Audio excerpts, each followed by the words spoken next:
Hello mga kabisik, for today's video, yan carburetor, grabe yung tulo niya Talagang umaagos sa kanyang base So syempre, kailangan tanggalin natin yung ating carb. Unang-una, syempre, kailangan nating linisan yan. Ayan. Kasi minsan nakukuha lang sa linis kasi nadumihan lang yun sa inuupuan ng ating floater valve. Ayan.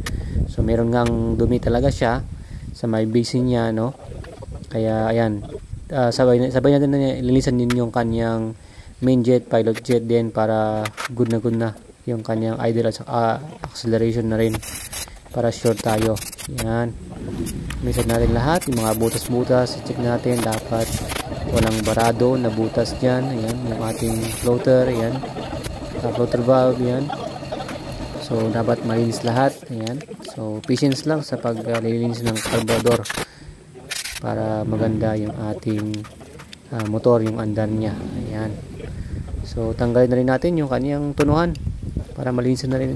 Okay, pag tinanggal nyo yung ating tunuhan, at kailangan tandaan niyo kung ilang ikot yan, or kung maganda yung sunog ng spark plug, dapat ganoon din yung ibalik nyo mamaya.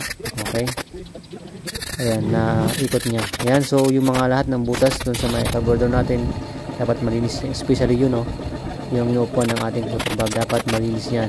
Okay, yun, ganun lang mga kabisik. And then syempre isalpak na natin, lagay na natin lahat. Ayan, okay, main jet, pilot jet, ayan, ating floater, and then floater valve. Ayun, right, bilinisan lang natin to, kasi marami tayong video na step by step na paglilinis ng carburetor, kaya mabilis lang ito.